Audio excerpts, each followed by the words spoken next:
코로나가 가장 주된 이슈죠. 코로나 백신과 치료제는 언제 개발되나? 코로나는 언제 종식되나? 코로나 이후 시대는 어떻게 될까? 예수님 당시 유대 사회의 가장 큰 이슈는 도대체 예수는 누구인가 하는 것이었습니다. 이 질문에 대해 예수님은 분명히 답변을 하셨습니다. 성전에서 자기를 그리스도라고 증거하신 것입니다. 그러자 여러 가지 반응들이 나왔습니다. 어떤 사람들은 예수님을 체포하려고 했고, 어떤 사람들은 그 증거를 피상적으로 믿었습니다. 바리새인들은 이런 상황을 심각하게 보고 좌시할 수 없어서 성전을 담당하는 제사장 당국자들을 설득해서 예수를 체포케 했습니다. 그래서 그들이 예수를 체포하려고 사내들인 관할에 있던 관리들을 보냈습니다. 32절을 보면 예수에 대하여 무리가 수군거리는 것이 바리새인들에게 들린지라 대제사장들과 바리새인들이 그를 잡으려고 아랫사람들을 보내니 예수님이 자기를 체포하려고 온 관리들에게 이렇게 말씀하셨어요. 33절 내가 너희와 함께 조금 더 있다가 나를 보내신 얘기로 돌아가겠노라. 무슨 뜻이죠? 예수님은 자신이 6개월 후에 십자가 뒤 속에 죽음을 당할 것이라고 말씀하신 것입니다. 그런데 이 관리들은 그 말을 알아듣지 못했죠. 그리고서 예수님이 계속 이렇게 말씀하셨습니다. 34절 너희가 나를 찾아도 만나지 못할 터이요 나 있는 곳에 오지도 못하리라. 오늘 우리가 살펴보고자 하는 중요한 구절입니다. 관리들은 예수님의 이 말씀을 이해하지 못하고 엉뚱한 반응을 보였습니다. 그것이 35절, 36절입니다. 이 사람이 어디로 가기에 우리가 그를 만나지 못하리요? 헬라인 중에 흩어져 사는 자들에게 가서 헬라인을 가르칠 터인가?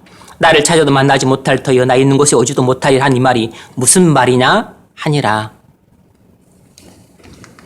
오늘 우리가 중점적으로 살펴보고자 하는 것은 34절입니다. 너희가 나를 찾아도 만나지 못할 터여 나 있는 곳에 오지도 못하리라. 이 말씀에는 중요한 예언적 의미가 담겨 있습니다. 어떤 예언적 의미가 담겨 있겠습니까? 이 말씀 속에는 AD 70년 로마의 디도 장군에 의해서 예루살렘 성이 무너지고 유대의 나라가 멸망당할 때를 언급하고 계신 것입니다. 로마의 압제를 받던 유대가 반란을 일으키자 이를 진압하기 위해서 로마가 베스파시안 장군을 진압군으로 보내요. 그래서 반란군들에게 항복을 권유했지만 그들이 완강하게 저항함으로써 로마군에게 큰 타격을 입힙니다. 그런데 당시 황제였던 네로가 죽게 되자 진압군 사령관이었던 베스파시안을 황제로 추대를 했어요. 그래서 그가 로마로 가고 베스파시안이 장남 디도를 진압군 사령관으로 대신 임명해 놓고 가게 돼요. 반란군들의 저항으로 큰 타격을 입은 로마군이 분노했습니다. 그래서 예루살렘 성을 마침내 점령해서 예루살렘 주민들을 학살하고 그리고 성전을 불태우고 도리에 돈 하나 남지 않도록 예루살렘 성을 철저하게 파괴했어요. 예수님은 예루살렘 멸망을 이렇게 예언하셨는데 예언대로 되었습니다. 마가복음 13장 2절을 보면 예수께서 이르시되 내가 이 큰 건물들을 보느냐?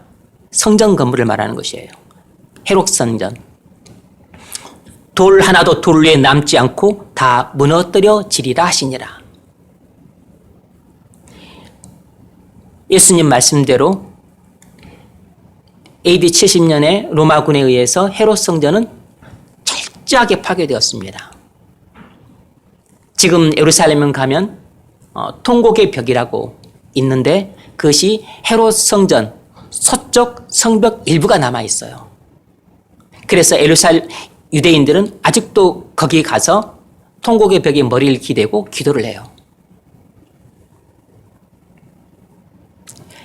이보다 조금 더 자세하게 누가복음 19장 44절에서는 이 심판날을 이렇게 묘사하고 있습니다. 너와 및 그 가운데 있는 내 자식들을 땅에 메어치며 심판 AD 70년 심판날 있게 될 상황을 주님이 친히 말씀하신 것이에요. 내 자식들을 땅에 메어치며 로마군이 이렇게 예루살렘 시민들을 학살할 것이라는 거죠. 돌 하나도 돌 위에 남기지 아니하리니 이는 내가 보살핌을 받는 날을 알지 못함을 이남이니라 하시니라. 이 말씀이 중요하죠. 이는 내가 보살핌을 받는 날을 알지 못함을 이남이니라. 이 무슨 말이죠? 이것은 AD 70년에 예루살렘 성이 멸망당하고 유대의 나라가 완전히 없어지는 이러한 철저한 하나님의 심판을 왜 받게 되는지 이유를 말씀하고 있는 것입니다. 이 구절을 이렇게 해석할 수 있어요. 왜 너희가 예루살렘 성이 멸망당해서 학살을 당하고 성전은 불타고 예루살렘 성은 완전히 파괴되는 철저한 하나님의 심판이 임하게 되냐면, 왜냐하면 하나님께서 너를 찾아오신 때를 내가 알지 못했기 때문이다. 이렇게 해석하고 이렇게도 해석할 수 있어요. 하나님께서 너를 찾아오신 때를 내가 알지 못했기 때문이다. 무슨 말이죠? 성자 하나님이 사람이 되어서 너희를 구원하러 찾아왔는데 그 찾아온 때를 너희가 깨닫지 못했기 때문이라는 것입니다. 또 이렇게 해석할 수 있습니다. 왜냐하면 하나님께서 내게 주신 구원의 기회를 내가 거절하였기 때문이다.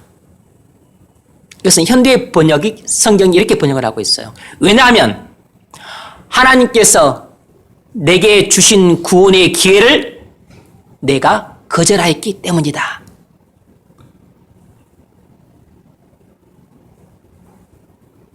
이는 내가 보살핌을 받는 그날을 알지 못함을 인함이라. 이 구절을 이렇게 번역할 수 있어요. 예수님은 AD 70년에 일어날 예루살렘 멸망의 원인을 이렇게 말씀하신 것입니다. 유대인들이 예수님이 하나님의 아들 그리스도이심을 믿지 않고 거절했기 때문에 40년 뒤에 예루살렘 성이 무너지고 유대의 나라가 하나님의 심판을 받아 완전히 멸망당하는 일이 있게 된 것이라는 겁니다. 그래서 예수님은 장차 망할 예루살렘을 보시면서 눈물을 흘리셨어요. 예수님은 40년 뒤에 일어날 바로 이 심판의 날을 염두에 두시고 34절을 말씀하신 것입니다. 이 예루살렘 심판날 수많은 유대인들이 자기를 찾겠지만 만나지 못할 것이라는 것이에요. 왜냐하면 그때는 너무 늦었기 때문이라는 것입니다. 너희가 나를 찾아도 만나지 못할 터이요.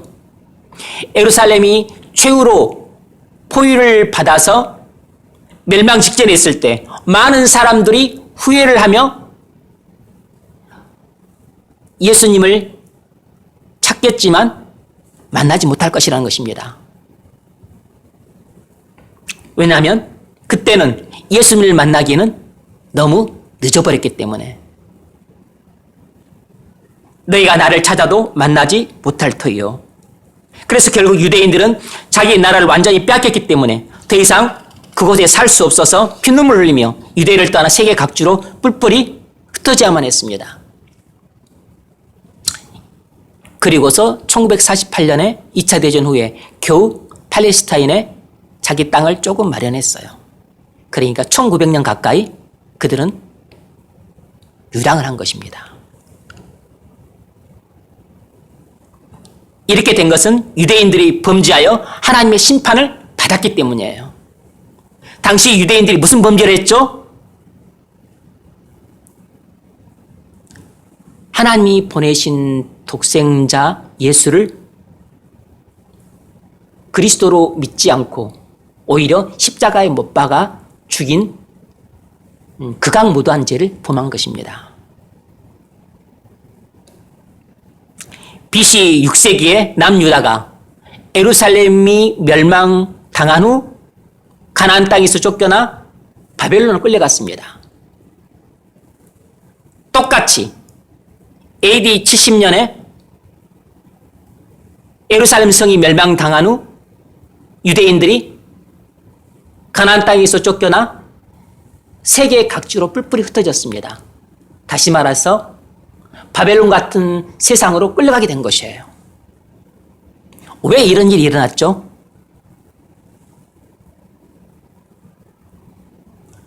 그들이 자기들의 죄를 끝까지 회개하지 않았기 때문에 하나님의 심판을 받아 멸망당한 것입니다. 유대인들이 가나안 땅에서 쫓겨났다는 것은 하나님 나라에서 쫓겨났다는 뜻입니다. 그래서 예수님은 자기들의 죄를 끝까지 회개하지 않고 AD 70년에 하나님의 심판을 받아 멸망당할 자들을 앞에서 지금 이 말씀을 하고 계신 것이에요. 나 있는 곳에 오지도 못하리라. 나 있는 곳이란 천국을 말하는 것입니다. 그러니까 너희는 그날에 다 하나님의 심판을 받아 멸망당할 것이다. 너희는 결코 천국에 올 수 없다. 이렇게 말씀하신 것이에요.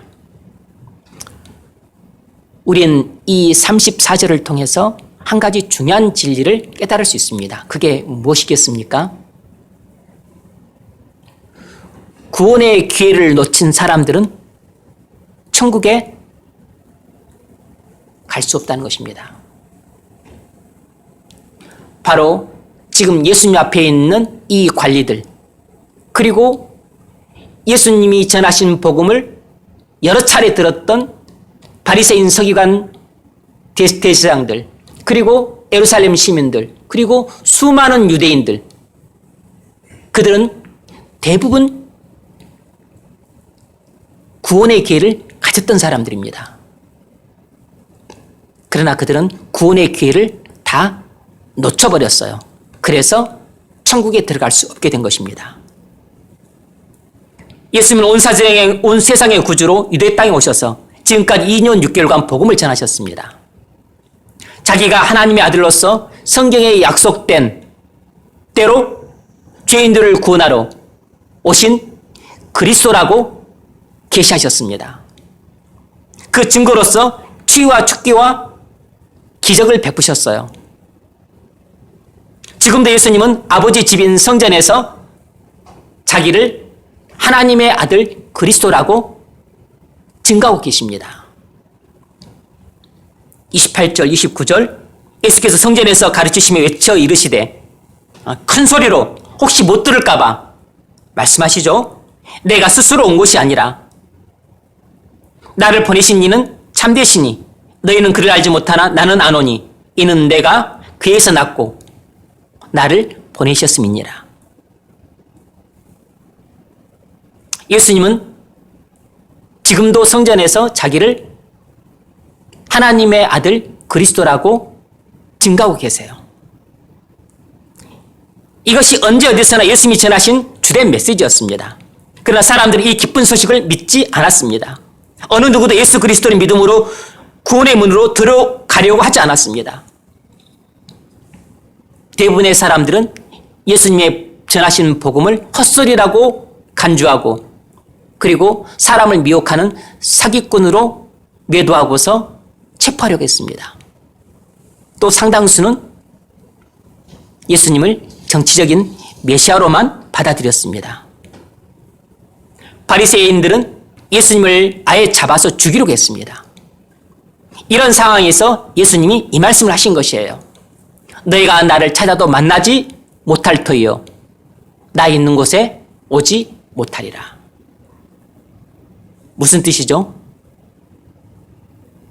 이런 뜻입니다.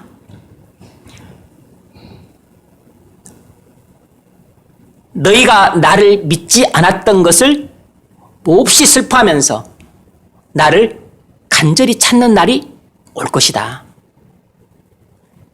그러나 그때는 너무 늦었다.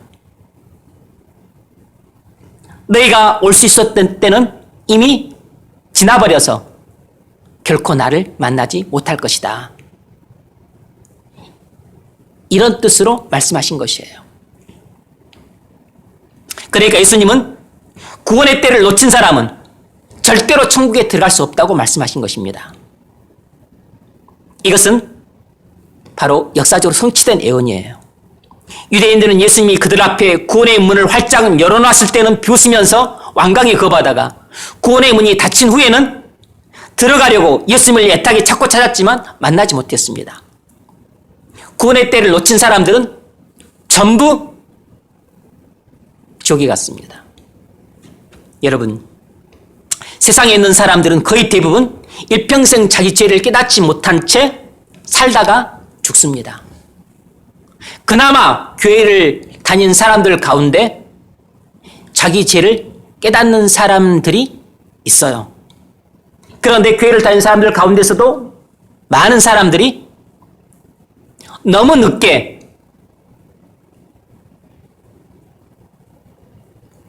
자기 죄를 깨닫습니다. 사울왕이 그랬습니다. 사울왕은 블레셋이 침략했었을 때 제사장만 드릴 수 있는 번제를 자기 멋대로 드렸습니다. 하나님의 준엄한 명령을 어긴 거죠. 또 아말렉을 진멸하라고 하나님이 명령하셨는데 진멸하지 않고 아가 왕과 살진 소와 양을 살려서 데려왔습니다. 그래서 사무엘 선지자는 사울 왕에게 하나님의 심판을 선언을 해요. 사무엘상 15장 23절 거역하는 것은 점치는 쥐와 같고 하나님 말씀을 불순종한 것에 대해서 지금 정죄를 하죠. 거역하는 것은 점치는 쥐와 같고 완고한 것은 사신 우상에게 절하는 쥐와 같음이라. 왕이 여호와의 말씀을 버렸으므로 여호와께서도 왕을 버려 왕이 되지 못하게 하셨나이다. 사울 왕이 하나님께 계속해서 범한 죄가 뭐죠? 하나님 말씀을 불순종한 죄입니다. 그것은 사울 왕의 마음이 완고했기 때문이에요. 그때서야 사울 왕은 자기 죄를 깨닫고서 죄 용서를 구했습니다. 24절 사울이 사무엘에게 이르되 내가 범죄하였나이다. 사울 왕도 자기가 범죄했다는 것을 알았어요. 내가 여호와의 명령과 당신의 말씀을 어긴 것은 내가 백성을 두려워하여 그들의 말을 청종하였음이니이다. 청하오니 지금 내 죄를 사하고 죄 용서를 구하고 있습니다. 사울 왕이 죄 용서를 구하지 않은 게 아니에요. 나와 함께 돌아가서 나로 하여금 여호와께 경배하게 하소서. 사울 왕은 자기 죄를 시인하고 죄 용서를 구했지만 죄 용서를 받지 못했습니다. 사무엘이 사울에게 이르되 나는 왕과 함께 돌아가지 아니하리니 이는 왕이 여호와의 말씀을 버렸으므로 여호와께서 왕을 버려 이스라엘 왕이 되지 못하게 하셨음이니이다. 사울 왕은 너무 늦게 자기 죄를 시인하고 죄 용서를 구했습니다. 물론 이것은 진정한 죄의 깨달음도 아니고 진정한 회개도 아니었습니다. 이것은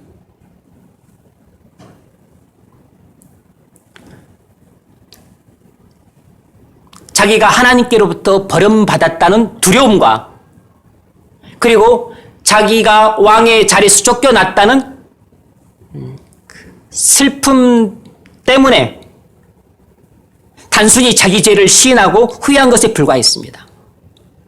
그래서 받아들여지지 않은 것이에요. 이것을 좀 어려운 말로는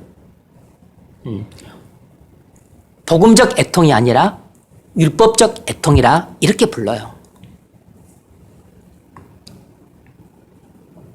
여러분, 사람들은 자기 안에 온갖 죄악과 불결함과 가증스러운 것들이 가득함을 알고 뒤늦게 눈물을 흘리며 후회하지만 회개를 할 수 없습니다. 물론 참된 회개는 언제든지 가능해요. 그러나 우리가 어리석게 죄의 노예로 살아왔음을 알았다고 해서 참된 회개를 할 수 있는 건 아닙니다. 우리가 원한다고 해서 언제든지 회개를 할 수 있는 게 아니란 말입니다. 십자가 우편 강도는 죽기 직전 참된 회개를 했습니다.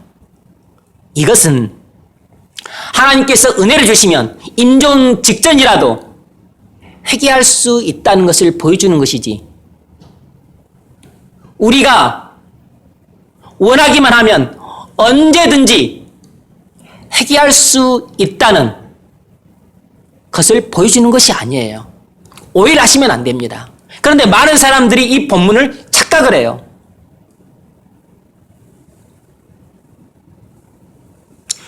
우리는 우리가 원하는 때 절대로 회개할 수 없어요. 내가 맘먹은 때, 내가 작정한 때, 내가 결심한 때 회개할 수 없습니다. 회개는 하나님이 기회를 주실 때 해야 돼요. 하나님께서 우리 죄를 깨닫게 해주실 때 바로 그때가 회개할 때입니다.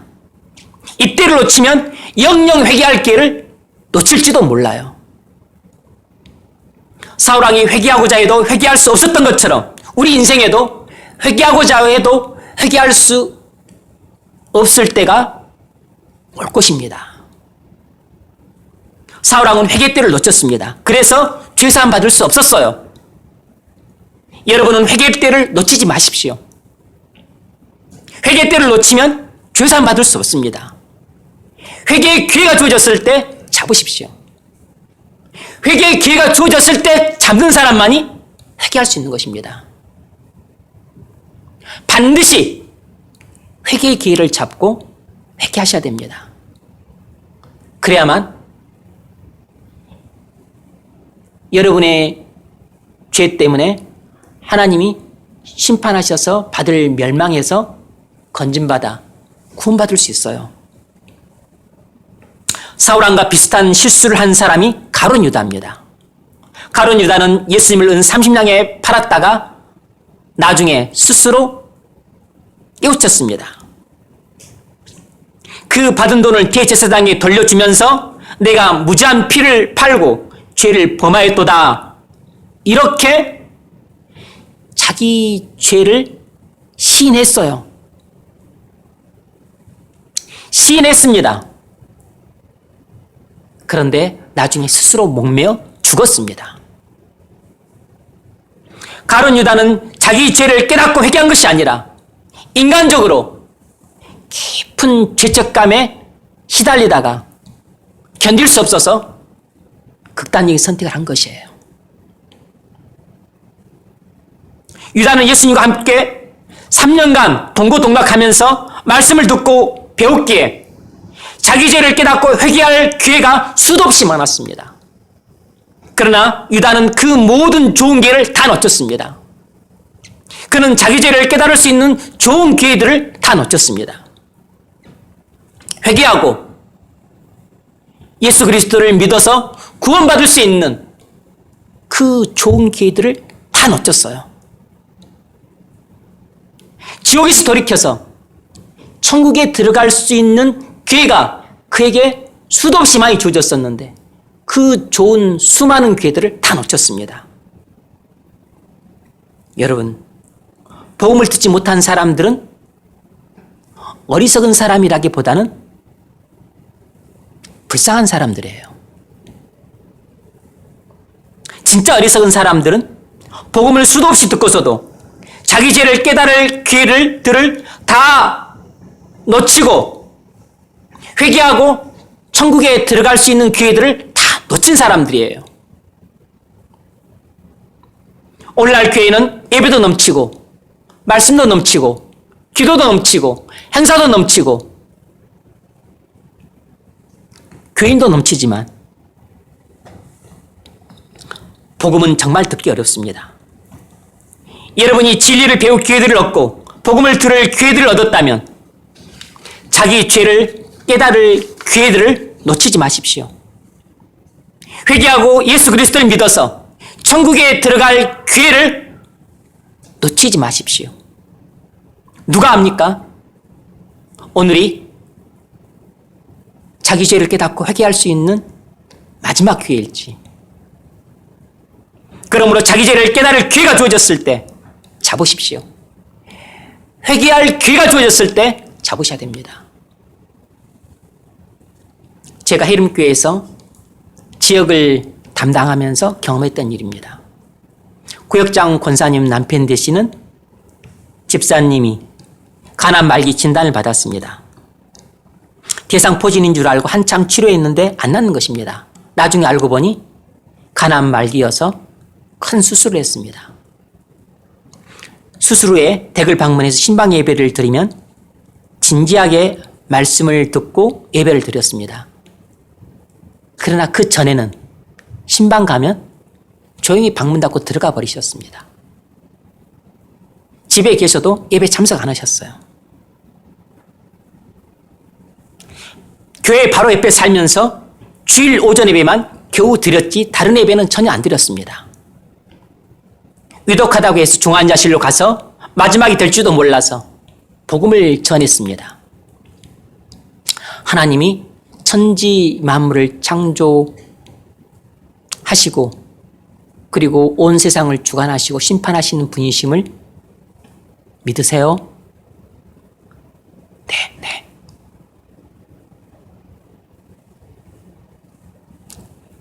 집사님이 하나님 앞에 죄인이라는 것을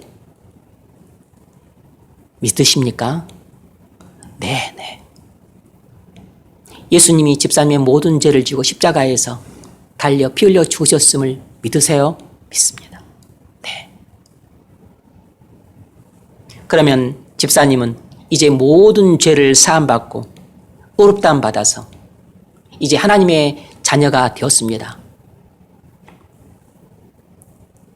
믿으십니까? 네.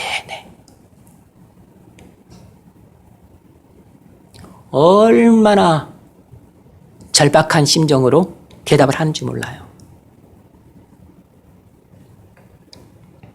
이제 죽음이 다가오니까 네. 절박한 목소리로 대답하지만 이것이 어찌 죄를 깨달은 것이겠으며 이것이 어찌 참되게 회개한 것이겠습니까? 그 집사님은 예배할 수 있었던 좋은 기회들을 다 놓쳤습니다. 성경을 읽을 수 있었던 좋은 기회들을 다 놓쳤어요. 기도할 수 있었던 좋은 기회들을 다 놓쳤습니다. 자기 죄를 깨달을 수 있었던 좋은 기회들을 다 놓쳤습니다. 회개할 수 있었던 그 좋은 기회들을 다 놓쳤어요. 그 집사님은 너무 늦게 회개하려고 했습니다. 너무 늦게 예수님을 찾았어요. 너무 늦게 구원의 문을 두드렸습니다. 그러나 구원의 문은 열리지 않았습니다. 구원의 문을 안 두드린 게 아니에요. 임종 전에 구원의 문을 두드렸지만 가나안 말기 이제 얼마 남지 않았다는 것을 알고 구원의 문을 두드렸지만 안 열렸어요. 회개하고자 했지만 회개할 수 없었어요. 예수님을 찾았지만 예수님 만나주지 않았습니다.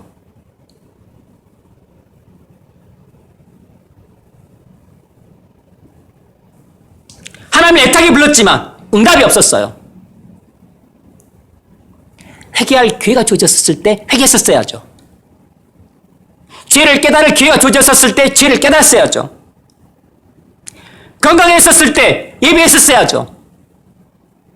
총명했었을 때 성경을 읽었어야죠. 시간이 많았을 때 기도를 했었어야죠. 설교를 들었었을 때 예수 그리스도를 믿었어야죠. 구원의 때를 놓친 사람은 절대로 천국에 들어갈 수 없습니다. 이 점을 잠언 1장 20절로 33절이 잘 보여줍니다. 이건 중요한 구절이니까 찾아보십시오. 잠언 1장 20절. 잠언 1장 20절부터 33절까지 봅니다. 잠언 1장 20절 제가 읽습니다. 지혜가 길거리에서 부르며 광장에서 소리를 높이며. 잠언에서 지혜는 하나님을 상징하거나 예수 그리스도를 상징할 때가 대부분입니다. 아니면 하나님의 선지자를 가리킬 때도 있어요.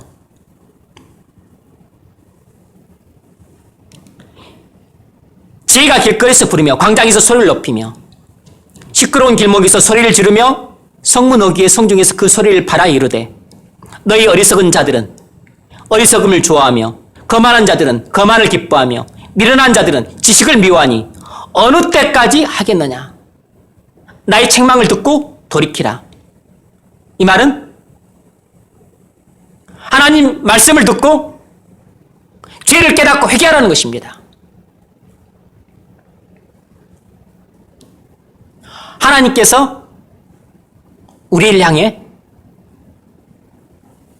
죄를 깨닫고 회개하라고 촉구하고 계신 것이에요. 보라, 내가 나의 영을 너에게 부어주며 내 말을 너에게 보이리라. 24절, 내가 불렀으나 너희가 듣기 싫어하였고 내가 손을 폈으나 돌아보는 자가 없었고. 어리석은 자들이죠. 도리어 나의 모든 교훈을 멸시하며 나의 책망을 받지 아니하였은즉 교만한 자들입니다. 너희가 재앙을 만날 때 내가 웃을 것이며 너에게 두려움이 임할 때 내가 비웃으리라. 하나님은 감정이 있으세요. 인격적이십니다. 너희의 두려움이 광풍같이 임하겠고 너희의 재앙이 폭풍같이 이르겠고 너희에게 근심과 슬픔이 임하리니. 광풍이나 폭풍은 순식간에 엄청난 파괴를 가져옵니다. 그것처럼 하나님이 회심하기를 싫어하는 이 미련하고 거만한 자들에게 순식간에 영원한 재앙을 내리시겠다는 겁니다. 28절, 그때 너희가 나를 부르리라.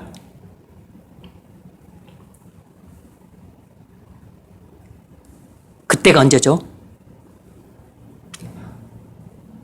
구원의 기회를 다 놓쳐버린 후입니다. 그때 너희가 나를 부르리라. 그래도 내가 대답하지 아니하겠고 부지런히 나를 찾으리라. 그래도 나를 만나지 못하리니. 여러분, 여기서 부지런히 나를 찾으리라 이 말은 감당할 수 없는 재앙을 당한 자들이 이른 새벽부터 밤 늦게까지 황급히 피난처를 찾아 헤매는 모습을 말하고 있는 것입니다. 그러니까 구원의 기회를 다 놓쳐버린 자들이 이제 본인이 감당할 수 없는 하나님의 내린 심판을 받게 되자 그때서야 이 하나님의 진노의 심판에서 피할 수 있는 피난처를 찾아. 누구죠? 주는 나의 피난처. 예수님을 말하는 거죠. 예수 그리스도를 찾아서 이른 새벽부터 밤 늦게까지 황급히 찾아 이리저리 헤매는데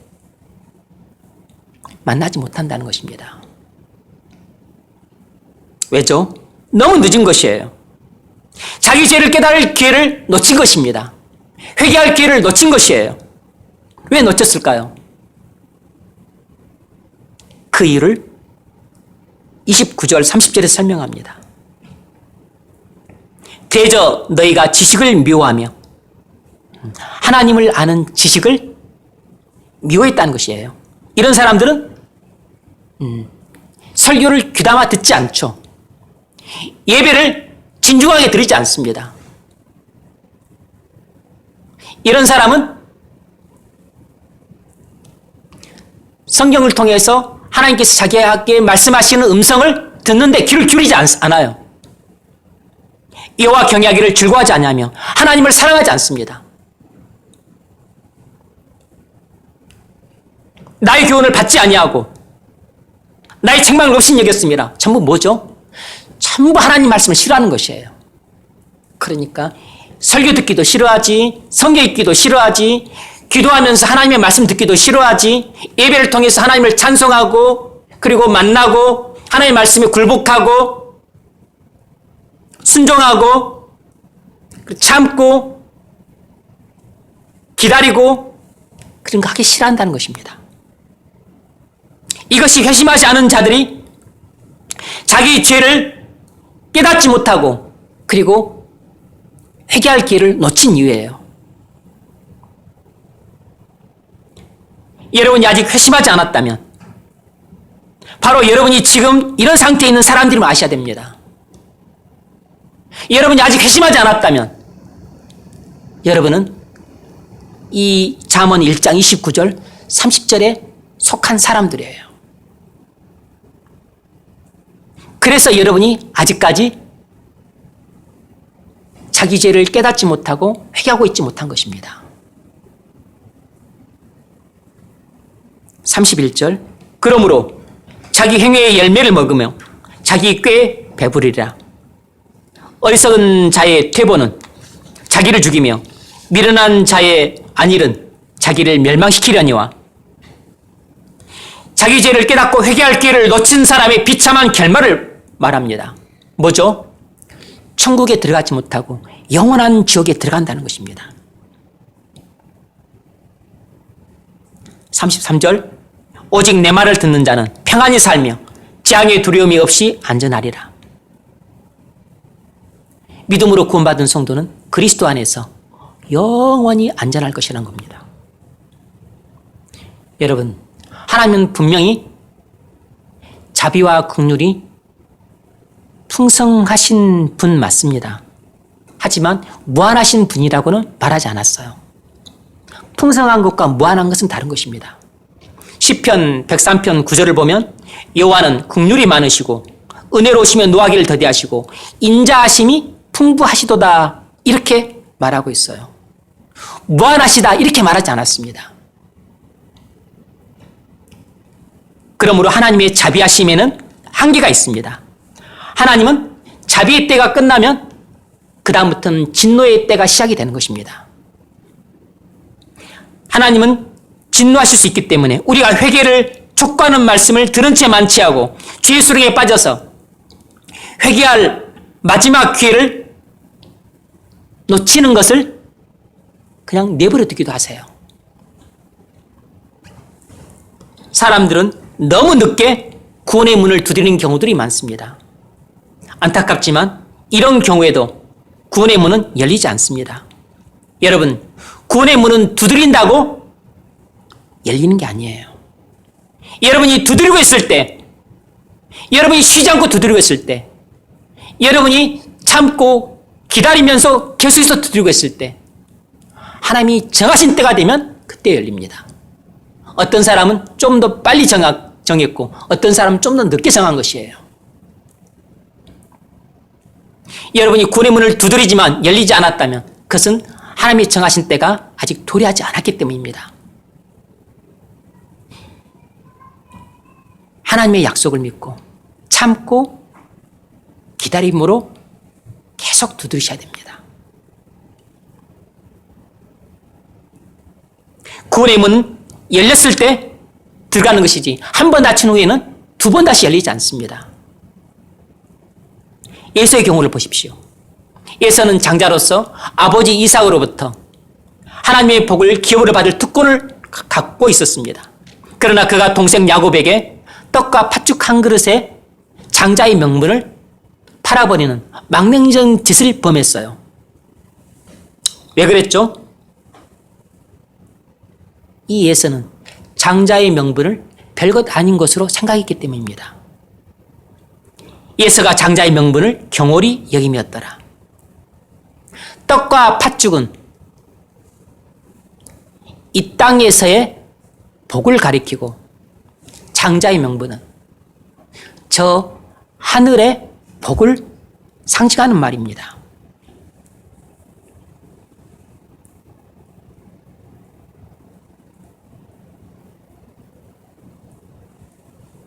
예수는 하늘의 복을 별것 아닌 것으로 여겼던 것이에요. 이것을 히브리서 기자가 뭐라고 논평하는지 보십시오. 히브리서 12장 16절 17절 한 그릇 음식을 위하여 장자의 명분을 판 예수와 같이 망령된 자가 없도록 살피라. 예수의 케이스는 타산지석입니다. 반면교사로 삼아야 될 표본이에요.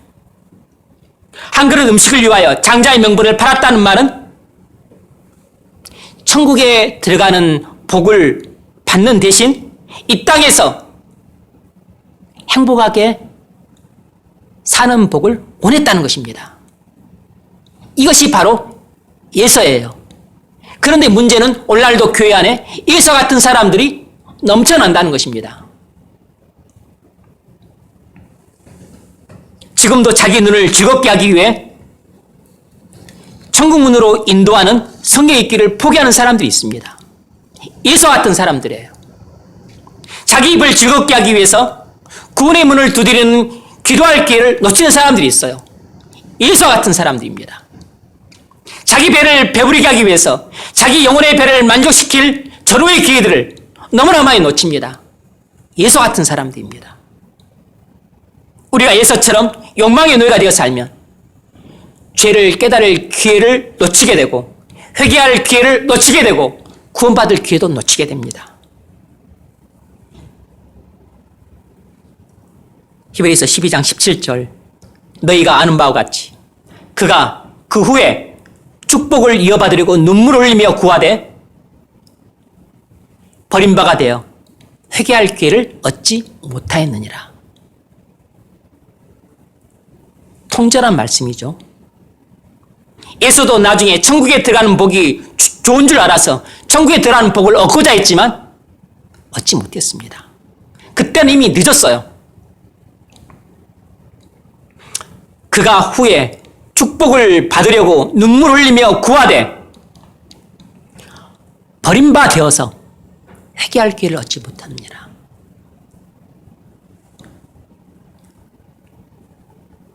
여러분, 하늘의 복은 주어졌을 때 받아야 됩니다.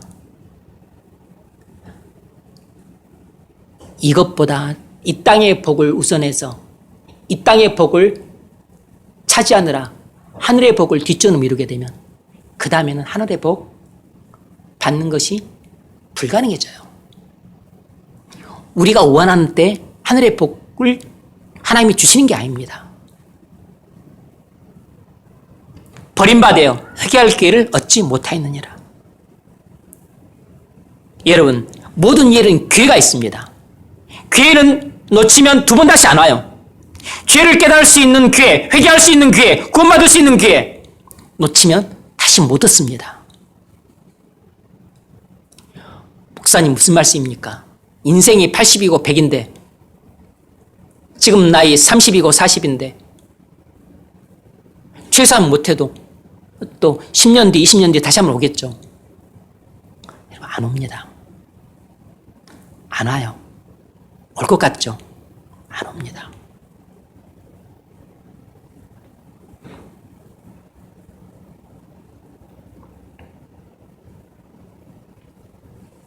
이런 경우들이 아주 많았기 때문에 예수님도 이 점을 강조했습니다. 누가복음 13장 23절 이하입니다. 어떤 사람이 여짜오되 주여 구원받는 자가 적으니까 왜 구원받는 자가 적냐고 물어봤어요. 예수님이 이렇게 말씀하십니다.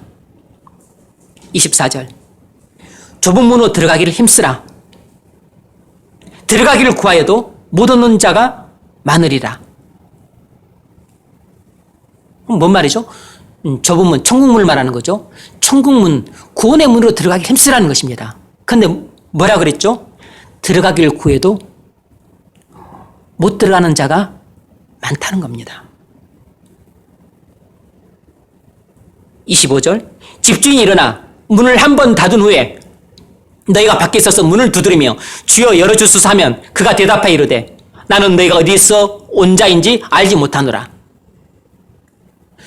무슨 말이죠? 구원의 문을 한 번 닫히면 두 번 다시 안 열린다는 것입니다. 그때 너희가 말하되 우리는 주 앞에서 먹고 마셨으며 주는 또한 우리를 길거리에서 가르치셨나이다 하나 그가 너에게 말하여 이르되 나는 너희가 어디에서 왔는지 알지 못하느니라. 행악하는 모든 자들아 나를 떠나가라 하리라.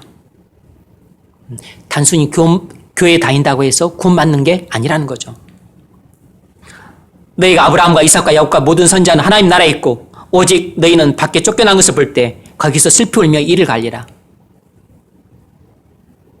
구원받을 기회를 가졌지만 그 기회를 활용하지 못한 자들은 결국 비참한 만류를 맞이한다는 것을 예수님이 말씀하고 계세요. 이 이야기는 무서운 말씀이지만 실제로 일어난 일들입니다. 제가 아는 어떤 집사님은 50대인데 어렸을 때부터 교회를 다녔어요. 그래서 교회 다니는 기간만 한 50년 가까이 되는 거죠. 개혁주의 복음을 들은 기간만 쳐도 벌써 25년 정도 되었습니다. 개혁주의 성향의 교회들을 전전하고 다녔는데 아직도 변화가 안 된 것으로 보입니다. 그렇게 복음 설교를 듣고 그렇게 기도를 하고 그렇게 경허서적들을 읽고 그렇게 좋은 신앙 여건 속에서 신앙생활을 했으면서도 자기 죄를 깨달을 기회들을 다 놓쳤습니다. 회개할 좋은 기회들을 다 놓쳤어요. 예수 그리스도를 진정으로 믿고 순종하는 삶을 살 기회들을 지금까지 다 놓쳤습니다. 물론 지금도 교회는 다니지만 이 집사님에게 구원의 문이 열릴지는 미지수예요. 담임 목사님도 거의 기대를 안 하고 계신 듯 보입니다. 마음속에 온갖 죄악과 불결함과 가증스러운 것들이 가득해요. 옛 성품 그대로 있습니다. 이 집사님이 그 좋은 기회들을 다 놓친 중요한 이유가 뭐냐면 에서처럼 하늘의 복보다 이 땅의 복을 사모했기 때문이에요. 그래서 이 땅의 복을 얻기 위해서라면 조금 하늘의 복을 포기해도 된다고 생각하며 산 것입니다. 관심이 온통 돈 많이 버는 데만 있습니다. 휘성수조차 안 해요. 하늘의 복을 누리는 삶보다 이 땅에서 물질적으로 풍족한 삶을 더 사모하고 열망하며 복음이 전해지는 개혁주의 교회들을 다녔어요. 복음이 전해지는 진리를 가르치는 개혁주의 교회를 다니면 뭐합니까? 뭐하냐고. 죄를 깨달을 기회들이 수많이 주어져도 다 놓치고 회개할 기회들이 주어졌어도 다 놓치고 구원의 문을 두드릴 기회들이 주어졌어 다 놓치고 예수 그리스도를 만날 수 있는 기회들이 주어졌어도 본인이 찾지 않았는데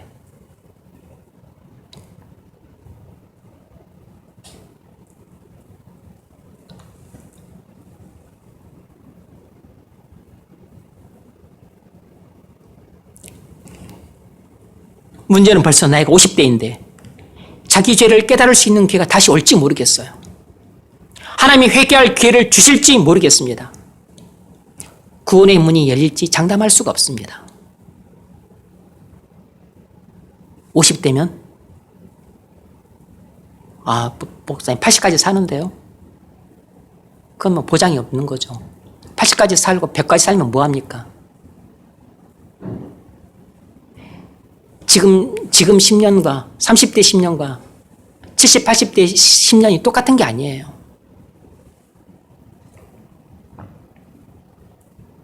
구원의 문은 열렸을 때 들어가야 됩니다. 회개는 교회가 주어졌을 때 해야 돼요. 자기 죄를 깨달을 기회가 주어졌을 때 놓치지 않고 자기 죄를 깨닫고 회개의 문으로 들어가셔야 됩니다. 예수님이 성전에서 만났던 유대인들에게 자기를 계시하셨을 때가 바로 그들에게 구원의 문을 열어주셨을 때입니다. 바로 그때 유대인들은 구원의 문으로 들어갔었어야 했어요. 그때가 초막절이라 성전에는 순례자들이 많았습니다. 그때 딱 한 번 예수님을 만나고 그 후에는 못 만날 사람들이 아주 많았습니다. 그래서 예수님은 복음을 듣고도 믿지 않는 사람들에게 이렇게 말씀하셨습니다. 너희가 나를 찾아도 만나지 못할 터이요 나 있는 곳에 오지도 못하리라.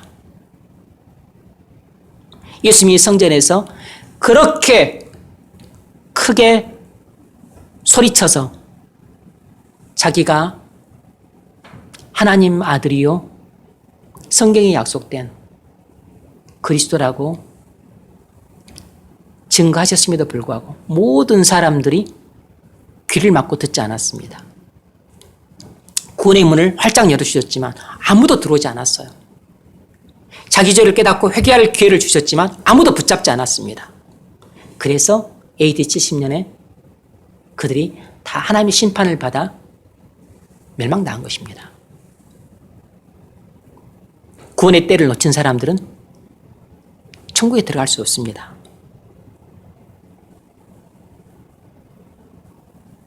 여러분, 복음을 들을 수 있는 기간은 구원의 문이 열려있는 기간입니다.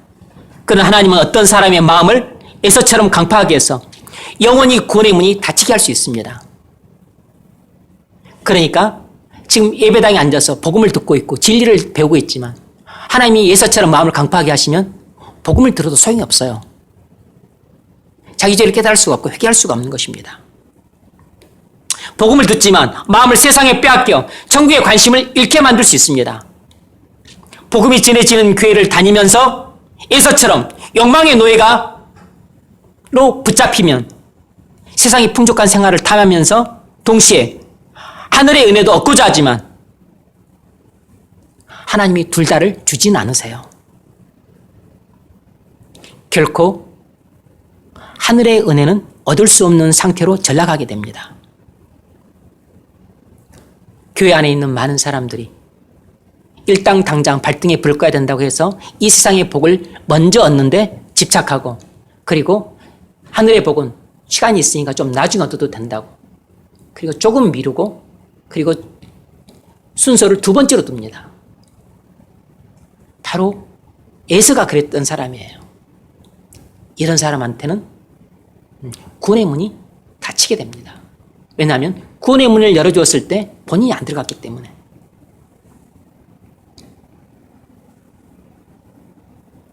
구원의 문은 열렸을 때 들어가야 됩니다. 구원의 문이 오늘 열려있다고 해서 내일도 열려있는 게 아니에요. 내일은 굳게 닫혀 있을 수 있습니다. 내일 일은 알지 못합니다. 야고보서 4장 14절 내일 일을 너희가 알지 못하는도다. 너희 생명이 무엇이냐? 너희는 잠깐 보이다가 없어지는 안개니라. 오늘 활짝 열린 구원의 문이 내일 굳게 닫혀있기도 합니다. 구원의 문이 한 번 닫힌 후에는 다시 열리지 않음을 기억하십시오. 여러분, 성경을 읽으라고 말씀하실 때 읽으십시오. 성경의 문이 항상 열려있는 게 아닙니다. 하나님이 열어주지 않으시면 성경의 문도 닫히게 됩니다. 죄에 빠져서 오랫동안 성경을 읽지 않으면 나중에는 아예 성경을 읽고 싶은 마음도 사라집니다. 성경의 문이 닫힌 것이에요. 소인꿀보다 더 달았던 성경 말씀이 떫은 감처럼 떫게 느껴집니다. 아무 말도 느낄 수 없는 무미건조하고 주라 말씀으로 느껴지는 때, 바로 그때가 성경의 문이 닫혀있는 때예요. 성경의 문이 닫혀있을 때는 아무리 열려고 해도 발버둥을 쳐도 안 열립니다. 안 열린다고. 하나님께서 성경을 읽고 싶은 마음을 주셨을 때 놓치지 말고 읽어야 됩니다. 성령께서 내 마음을 강권해서 성경을 읽으라고 그렇게 강권하실 때 즉시로 순종하셔야 돼요. 기도하라고 할 때 기도하십시오. 기도의 문이 항상 열려 있는 게 아닙니다. 기도의 문도 하나님이 열어주지 않으시면 우리 문을 못 엽니다. 기도할 수가 없어요. 기도할 마음이 생길 때 곧바로 무릎을 꿇으십시오. 한번 기도의 문이 닫히면 하나님이 열어주시기 전까지는 열리지 않습니다. 기도의 문을 열어주셨을 때, 하나님께서 그 은혜의 보좌를 열어주셨을 때 신속하게 들어가서 그 시온소에서 하나님이 베푸신 은혜를 충만하게 받으셔야 됩니다. 항상 열어놓는 게 아니에요. 예배 문도 열렸을 때 들어와야 됩니다. 코로나 감염병 때문에 예배할 수 없는 시대가 되었습니다. 유례가 없는 상황이고 우리가 상상해 본 적이 없는 상황이 왔어요. 예배당에서 예배하는 문이 닫혔습니다. 온라인으로만 예배해야 되는 역사상 유례가 없는 상황에 직면했어요. 예배도 여러분이 원한다고 해서 할 수 있는 게 아닙니다. 하나님이 허락하실 때 해야 돼요. 지금 우리는 일주일에 한 번 주일에 모여서 예배할 수 있습니다.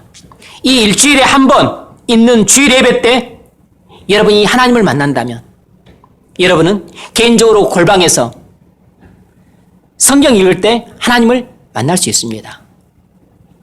기도할 때 하나님을 만날 수 있어요. 순종할 때 하나님을 만날 수 있습니다. 여러분, 예배의 문이 열렸을 때 하나님을 만나십시오. 하나님이 다 닫지 않으시고 주일 예배 하나 열어놓으셨어요. 여러분, 하나님께서 여러분에게 계속 말씀하시는데 여러분이 계속해서 듣지 않으면 어떤 상황이 오는지 아십니까? 하나님이 더 이상 여러분에게 말씀하지 않는 때가 옵니다.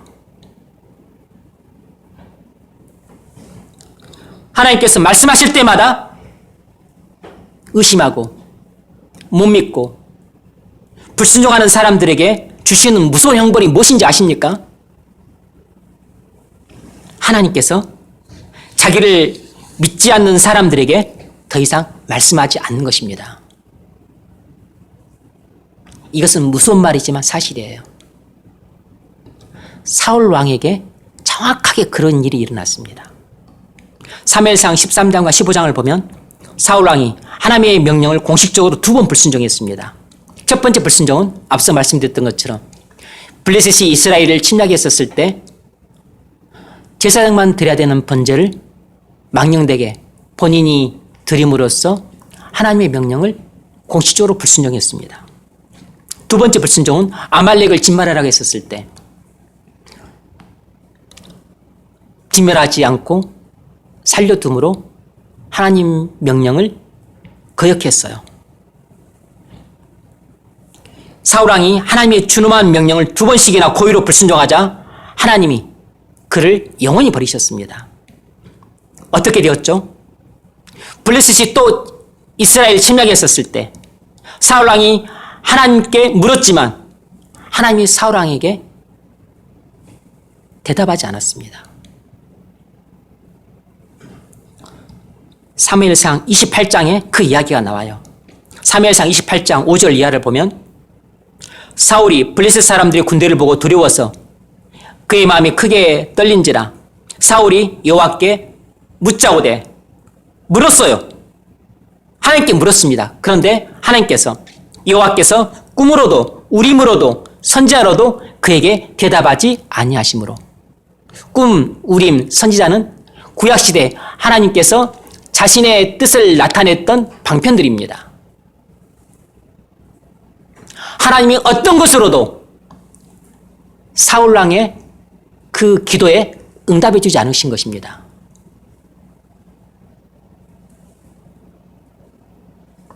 그래서 사울왕이 결국 신접한 여인을 찾아요. 우상 숭배한 거죠.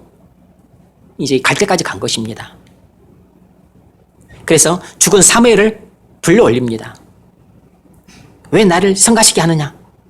사울이 대답하되 나는 심히 다급하니이다. 블레셋 사람들은 나를 향하여 군대를 일으켰고 하나님은 나를 떠나서 다시는 선자로도 꿈으로도 내게 대답하지 아니하시기로 내가 행할 일을 알아보려고 지금 국난에 차 있는데, 국난의 위기에 있는데 이 사울왕이 어찌할 바를 몰라 쩔쩔매고 있는 것이에요. 하나님께 물어서 하나님의 인도를 받고자 하는데 하나님께서 말씀을 하지 않으심으로 인도해 주기를 거절하시는 것이에요. 그러니까 하나님이 사울왕을 이미 떠나버리신 겁니다. 말씀하지 않았다는 것은 하나님이 사울왕을 이게 고개를 돌리셨다는 것이에요. 더 이상 관계를 맺지 않겠다, 관계를 끊어버린 것입니다. 사울왕은 이미 끝난 것이에요. 내가 행할 일을 알아보려고 당신을 불러 올렸나이다. 사무엘이 이유를 설명해 주죠. 내가 여호와의 목소리를 순종하지 아니하였으므로 여호와께서 오늘 이 일을 내게 행하셨다. 여러분, 하나님께서 여러분에게 말씀하실 때 청종하십시오. 한 번 청종하지 않고, 두 번 청종하지 않고, 세 번 청종하지 않고, 나중에 청종하지 않는 횟수가 늘어나면서 청종하지 않는 것이 습관이 되면 하나님께서 일정 기간 내버려 두셨다가 나중에 여러분이 상상할 수도 없는 무서운 일이 벌어집니다. 하나님이 내게 더 이상 말씀하지 않는 때가 찾아와요. 그렇게 예배 때 내게 말씀하셨던 분이, 내가 초신자였음에도 불구하고 기도하면 하나님께서 내게 말씀하셨던 분이, 성경을 읽으면 성경을 통해 하나님의 뜻을 분명히 내게 계시해 주셨던 분이 예배 때도 말씀을 안 하시고 성경을 읽어도 내게 하나님의 뜻을 보여주지 않으시고 기도를 해도 내게 더 이상 말씀을 안 하세요.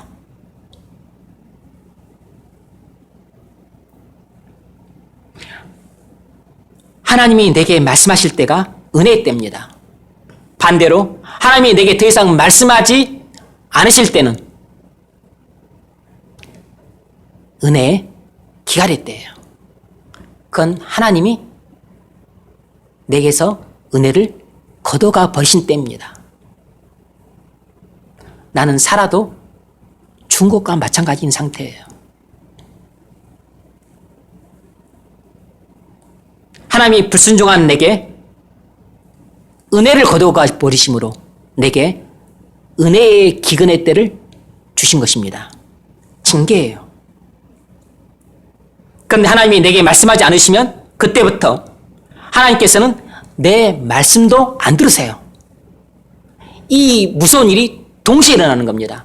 하나님이 내게 말씀도 안 하시고 내가 하나님께 말씀을 드려도 하나님은 귀를 닫고 듣지 않으세요. 말씀도 안 하시고 듣지도 안 하시고, 그러니까 하나님은 내게 입을 닫으시고 귀도 닫아버리신 것입니다. 나는 하나님과 의사소통이 안 되게 돼요. 다시 말해서 하나님은 내게서 얼굴을 돌려버리신 것입니다. 나랑 더 이상 친밀한 교제를 나누기를 거절하신 것이에요. 왜냐하면 하나님께서 내게 하늘의 은혜를 내려주시기를 거절하신 것입니다. 왜냐하면 내가 마음이 완고한 상태에서 한 번 불순종하고 두 번 불순종하고 세 번 불순종하고 불순종하는 것을 반복적으로 행했기 때문에 내게 내리신 징계입니다.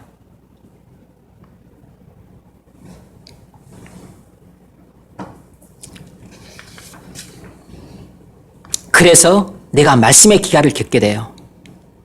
이런 시기가 성도에게 있어서 인생의 가장 큰 위기의 때예요.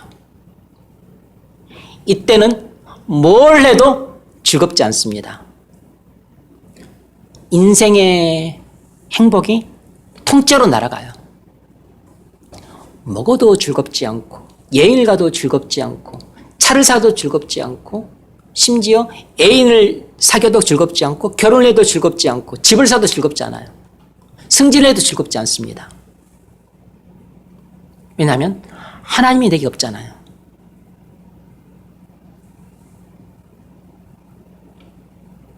아모스서 8장 11절 12절. 주 여호와의 말씀이니라. 보라, 날이 이를지라 내가 기근을 땅에 보내리니 양식이 없어 주림이 아니며 물이 없어 가람이 아니라 여호와의 말씀을 듣지 못한 기갈이라.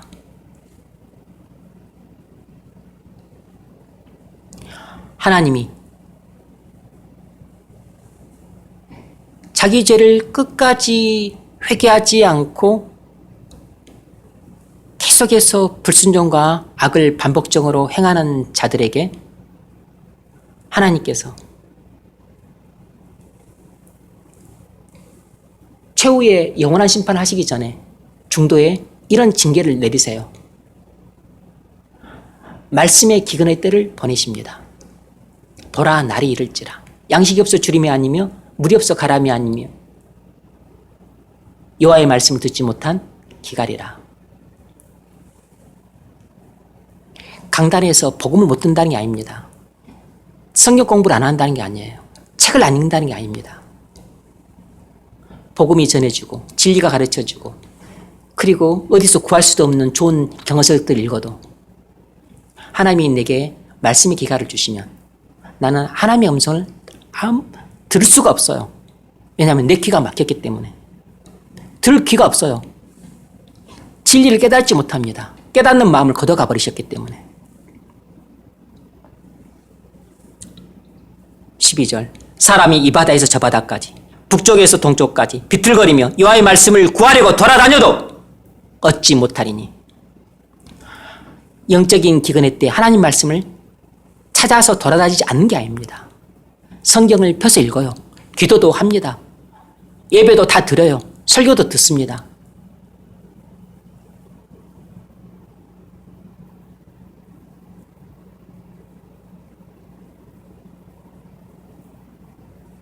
여호와의 말씀을 구하려고 돌아다니도 얻지 못하리니 그날의 아름다운 처녀와 젊은 남자가 다 갈아여 쓰러지리라. 결국엔 쓰러져요. 여러분, 우리가 하나님 말씀에 계속 불순종해서 그 징계로 영적인 기갈 상태에 처하게 되면 우리는 영적인 굶주림과 목마름에 헐떡대며 고통당하지만 우리가 아무리 발버둥쳐도 우리 영혼은 채워지지 않습니다. 채워지지 않아요. 왜냐하면 하나님이 하늘문을 닫아서 은혜 베푸는 것을 거절하셨기 때문에. 주께서 내게 얼굴빛을 비춰주셔야만 거기서 은혜와 진리의 빛이 내게 비춰져서 내가 진리를 깨닫고 은혜를 풍성하게 받아서 평강을 누리는데 하나님께서 얼굴을 돌려버리시기 때문에 나는 어둠 속을 거니는 어둠의 자식처럼 살게 돼요.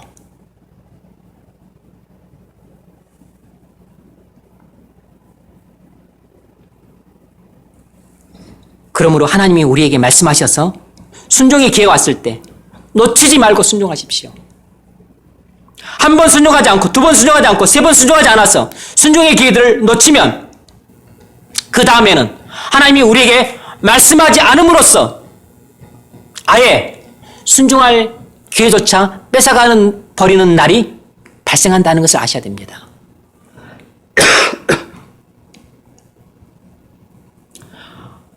아예 말씀하지 않음으로써 순종할 기회조차 아예 거두가 버리세요. 계속 불순종하는 사람들에겐 예배를 드려도 설교를 통해서 말씀하지 않으시고 성경을 읽어도 예전처럼 하나님의 뜻을 선명히 깨달을 수가 없고 기도를 해도 하나님의 세미한 음성을 들을 수가 없게 됩니다. 그러므로 하나님이 여러분에게 말씀하셔서 순종의 기회가 왔을 때 놓치지 말고 순종하십시오. 한 번 순종하고 두 번 순종하고 세 번 순종하면 하나님이 기뻐하심으로 더 자주 여러분에게 말씀하실 것입니다. 하나님이 여러분에게 말씀하시면 귀찮은가요? 막 지겹고 막 괴롭습니까? 하나님이 여러분에게 개인적으로 찾아와서 인격적으로 말씀하실 때는 하늘문을 열어주실 때고 얼굴을 보여주실 때고 은혜를 보여주실 때고 여러분의 손을 잡아주실 때고 여러분을 껴안아주실 때예요. 그때는 차를 살 때보다 행복하고 집을 살 때보다 행복하고 애인을 얻을 때보다 행복하고 결혼할 때보다 훨씬 행복한 것입니다.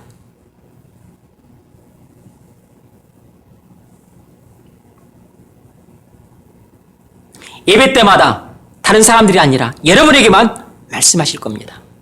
여러분만 찾아오실 것이에요. 성경 읽을 때 하나님의 뜻을 선명히 깨닫게 되므로 은혜의 샘이 터지는 기쁨을 맛보게 될 겁니다. 기도할 때 하나님의 세미한 음성이 귀에 들림으로 기도하는 것이 신날 겁니다.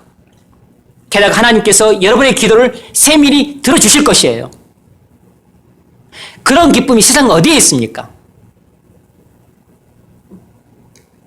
반대로 우리가 죄의 수렁에 빠져 불순종을 밥 먹듯 하면 기도 응답의 기간을 겪게 됩니다.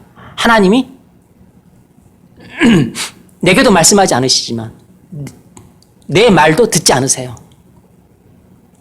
그러니까 우리의 기도는 메아리가 없어요. 왜냐하면 하나님께서 반응 안 하시니까. 이게 정말 지치고 피곤한 일이 됩니다. 기도가 지치고 피곤하게 돼요. 이 허공에다가 주먹질하는 것 같은 것입니다. 그렇게 되면 중요한 문제에 있어서 하나님의 인도를 받을 수 없게 됩니다. 하나님이 내게 말씀하지 않으심으로 나의 중요한 일에 있어서 하나님의 뜻을 알 수 없게 되므로 어디로 가야 될지 몰라요. 무엇이 맞는지 모릅니다. 어떻게 결정해야 될지 몰라요.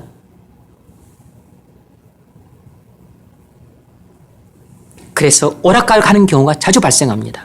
이랬다 저랬다 변덕을 부르는 경우가 자주 발생하는 이유가 기도를 해도 하나님의 인도를 못 받기 때문에 그렇게 오락가락하고 왔다 갔다 하고 이랬다 저랬다 변덕을 부리는 것입니다. 분명한 하나님의 인도하심을 받지 못하니까 늘 걱정과 불안과 두려움이 잠재해 있게 돼요. 마음의 평안이 사라지는 겁니다. 말씀을 맺겠습니다. 그럼 우리는 어떻게 해야 됩니까? 하나님께서 기회를 주실 때 잡아야 돼요. 기회를 놓치면 두 번 다시 안 옵니다. 문을 열으실 때 들어가야 돼요. 한 번 닫힌 구원의 문은 다시 열리지 않습니다. 그래서 하나님은 우리에게 이렇게 하라고 말씀하세요. 이사야서 55장 6절. 너희는 여호와를 만날 만한 때 찾으라. 가까이 계실 때 그를 부르라. 너희는 여호와를 만날 만한 때 찾으라.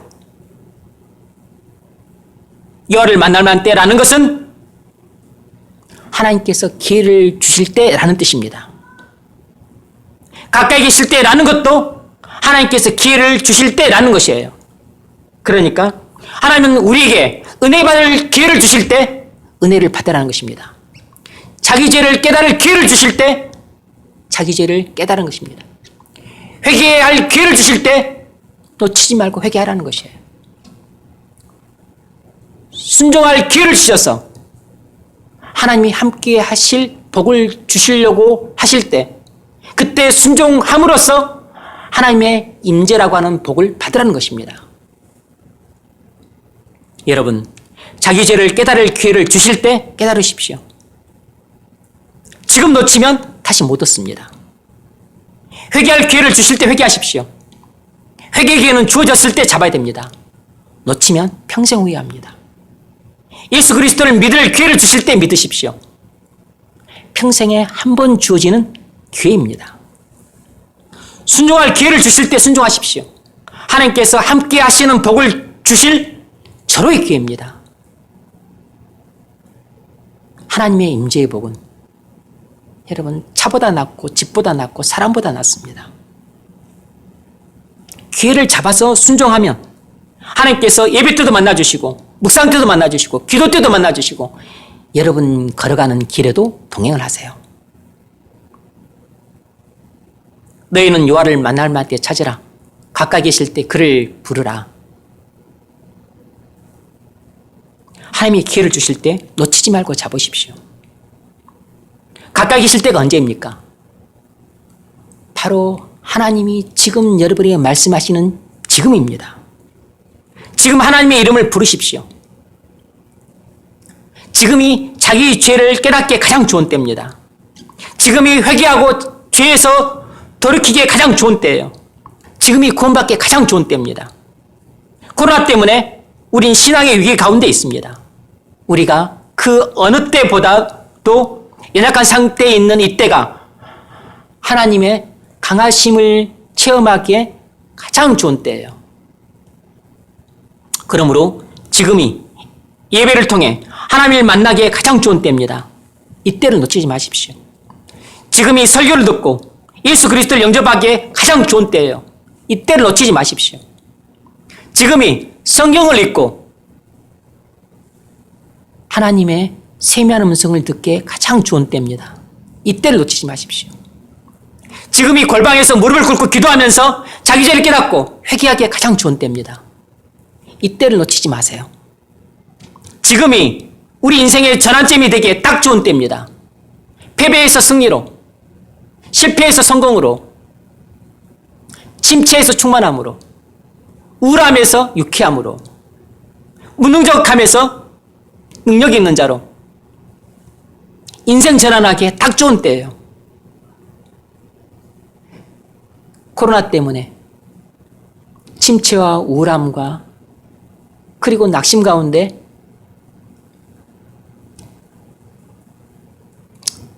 빠져 있으라고 원수들이 이 코로나라고 하는 신종 병기를 가지고 우리를 공격하고 있는데 우리가 정말로 그 원수들의 의도대로 낙심하고 침체해 있고 그렇게 우울함 속에 빠져 있게 되면 원수들은 쾌재를 부리고 그리고 교회는 찌그러들고 하나님의 나라는 무너지는 겁니다. 지금은 모든 면에서 위기의 시기인데 그리스도 안에서는 얼마든지 역전이 가능해요. 내가 약할 때 곧 강함이니라. 코로나 이전은 형편 좋았을 때도 나는 약했어요. 그런데 지금 코로나 때문에 예배도 할 수 없지. 어디 나갈 수도 없지. 만날 수도 없지. 뭐 자유롭게 할 수도 없지. 지금은 얼마나 약하겠어요. 그러나 내가 약할 이때 강함이니라. 내가 어느 때보다도 가장 약한 때지만 하나님의 강하심이 드러나기에 가장 좋은 때예요. 너무 늦게 예수 그리스도를 찾지 마십시오. 지금 자비의 문이 열려 있으니 지금 들어오십시오. 미루지 마십시오. 은혜의 보좌가 여러분을 기다리고 있습니다. 그 쉬운 소로 빨리 들어가십시오. 하나님이 은혜를 주시려고 오랫동안 기다렸습니다. 오늘만 나의 날이고 내일은 나의 날이 아니에요. 내일 일은 알 수 없습니다. 그러므로 오늘 시작하십시오. 지금 바로 시작하십시오. 오늘이 구원의 날입니다. 지금이 바로 은혜의 때예요. 오늘 지금 죄를 깨닫고 회개하십시오. 오늘 지금 예수 그리스도를 믿으십시오. 오늘 지금 구원의 문을 열고 들어가십시오. 오늘 지금 여러분의 죄를 자복하고 하나님께 돌아서십시오. 바로 오늘 지금이 우리 모두의 구원의 날이 되기를 주의 이름으로 축원합니다.